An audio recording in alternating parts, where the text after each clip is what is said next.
السلام عليكم ورحمة الله وبركاته. الحمد لله لأهله والصلاة لأهلها. أما بعد فأعوذ بالله من الشيطان الرجيم. بسم الله الرحمن الرحيم. اقرأ باسم ربك الذي خلق. صدق الله مولانا العظيم. وقال رسول الله صلى الله عليه وسلم: يا أيها الناس قولوا لا إله إلا الله تفلحون، أو كما قال عليه الصلاة والسلام.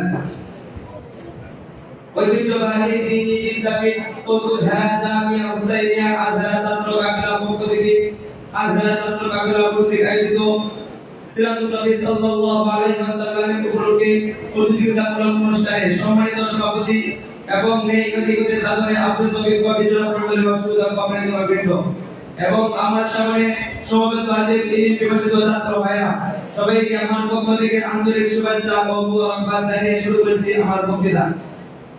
প্রিয় উপস্থিতি, আজহারা ছাত্র কাফেলার পক্ষ থেকে আমাদের যে বিষয়বস্তু নির্ধারণ করে দেওয়া হয়েছে তা হলো নবী করিম সাল্লাল্লাহু আলাইহি ওয়াসাল্লামের মক্কা জীবন, নবুয়ত লাভ ও ইসলাম প্রচার।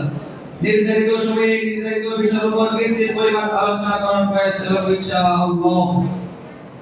প্রিয় উপস্থিতি, হযরত ঈসা আলাইহিস সালামকে দুনিয়া থেকে আসমানে উঠিয়ে নেওয়ার পর থেকে রাসূলুল্লাহ সাল্লাল্লাহু আলাইহি ওয়াসাল্লামের আগমনের আগ পর্যন্ত সময়টা দুনিয়ার ইতিহাসে এক কালো অধ্যায় হিসেবে পরিচিত। তখনকার সময়ে মানুষ ছিল না, মানুষের মধ্যে অনুসত্ব ছিল না, মানুষ আর পশুর মধ্যে কোনো পার্থক্য ছিল না। অত্যাচার, অবিচার, মারামারি, কাটাকাটি, হানাহানি, জুলুম আর নির্যাতন ছিল তাদের নিত্যদিনের কাজ।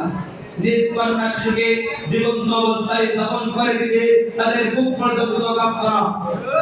তখন দুনিয়ার অবস্থা ছিল খুবই শোচনীয়। মানুষেরা পাচ্ছিল না আলোর দিশা, চারদিকে নেমে এসেছিল জুলুম আর নির্যাতনের অন্ধকার। ঠিক তখনই মহান রব্বুল আলামিন রূপ মুক্তির দূত হিসেবে, মানবতার কান্ডার হিসেবে, রূপের গুণের মধ্যে নবুয়তের মধ্যে আকাই নামদার তাদের মদিনা মুহাম্মদ মুস্তাফা সাল্লাল্লাহু আলাইহি ওয়াসাল্লামকে দুনিয়ায় প্রেরণ করেন। প্রিয় উপস্থিতি, নবী করিম সাল্লাল্লাহু আলাইহি ওয়াসাল্লাম দুনিয়ায় আগমনের আসার আগে তিনি তার পিতাকে হারান। 6 বছর বয়সে সম্মানিত মাতাও দুনিয়া ছেড়ে চলে যান। এভাবে আল্লাহ তাআলা তার মহান নবুয়তের দায়িত্বের জন্য প্রস্তুত করেন। 25 বছর বয়সে খাদিজা বিনতে খুয়াইলিদের সঙ্গে তিনি বিবাহ বন্ধনে আবদ্ধ হন। তখনকার সময়ে মুহাম্মাদের প্রশংসা মক্কার গলিগুলিতে মুখরিত ছিল। তিনি একমাত্র মানুষ ছিলেন যিনি মক্কা নগরী আল আমিন ও সাদিক নামে পরিচিত ছিলেন।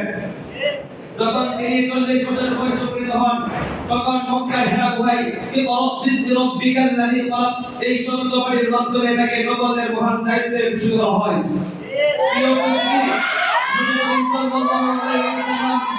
প্রিয় উপস্থিতি, নবী করিম সাল্লাল্লাহু আলাইহি ওয়াসাল্লাম নবুয়তের পর পরে কিন্তু ইসলাম প্রকাশ্যভাবে ইসলাম প্রচার করা সম্ভব হয়নি।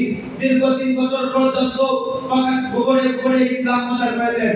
3 বছর পর সাফা পাহাড় থেকে প্রকাশ্যভাবে তিনি ইসলামের দাওয়াত দেন। তার এই দাওয়াতে মক্কার কাফেররা রহস্যের প্রভাব শুরু হয়ে যায়। পাহাড়ের কাছ থেকে তারা মুহাম্মদকে গালিগালাজ করে দিয়ে এরপরে এই ইসলাম প্রচারের কারণে তার উপর নেমে আসে অত্যাচার, নিষ্ঠুরতা এবং সহ্য করতে হয় হাজারো জুলুম আর নির্যাতন। প্রিয় উপস্থিতি, এই ইসলাম প্রচারের কারণে তাকে ও তার পুত্রকে দীর্ঘ 3 বছর পর্যন্ত শিয়াবে আবদালে অবরুদ্ধ ও বৈকট করে রেখেছিল।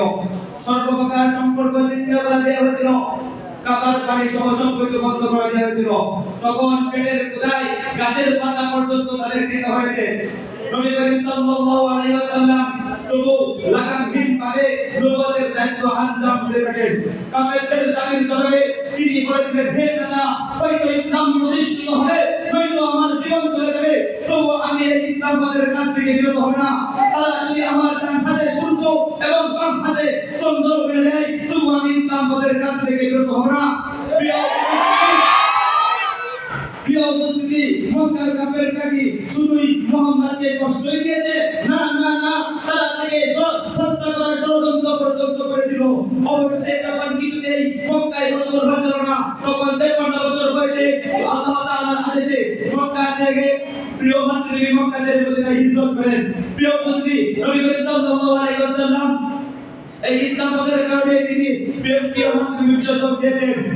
অতএব আমার যেহেতু নবী করিম সাল্লাল্লাহু আলাইহি ওয়াসাল্লাম উম্মতের উপর